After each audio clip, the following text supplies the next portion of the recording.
Devamı varsa çok güzel olacak da.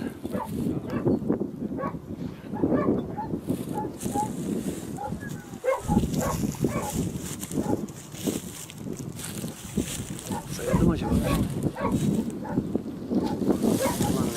Şuradan salsın. Ha?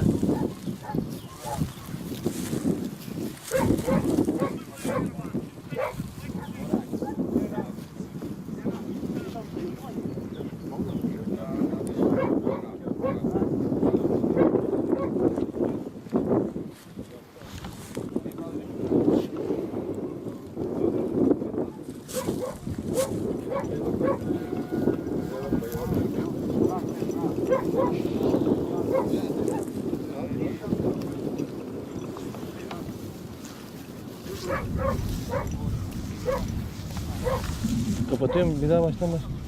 Bekleme yok. Tabancayı ayarla. Tabancayı ayarla.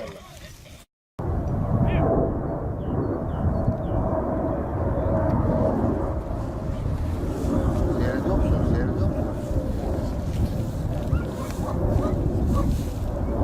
Şimdi LEYDİ'yi saldı. 100 metre gitti, bir döndü, verdi. Kuşlar baktı, silahıyla buradan attı. Ve bağladı geldi. Dönmüyor. Leydi. Evet. Bravo. Aferin be. Ne geçten gidiyor. İyi gidiyor. Süpersin. Allah yarabbim. Çok güzel. Çok. Sallardan mı? Abi yapıştı orada. Beni görüyor musun? Ama arabayı siz arabasınız değil mi? Bir beyazın arasındasınız. Tam granda CERCA abi. Çapraz yap, çapraz bir yanına gel. Yo iyi abi iyi. Granda CERCA abi. Mesafeyi çok iyi açtı.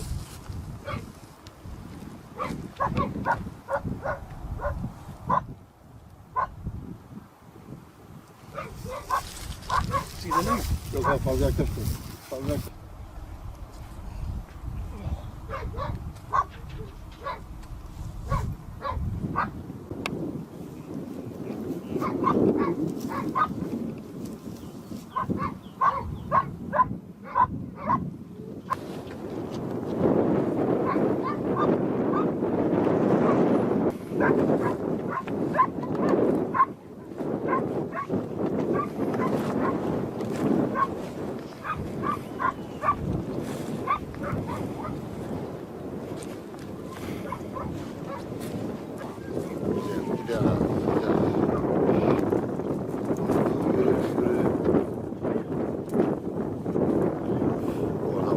Dönüşleri çok güzel. Süper.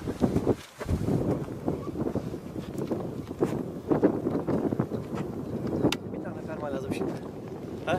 O işini yaptı o. O yeter. İkincisi de ekstra. İkincisi keşke inşallah. sistem olmasa orada.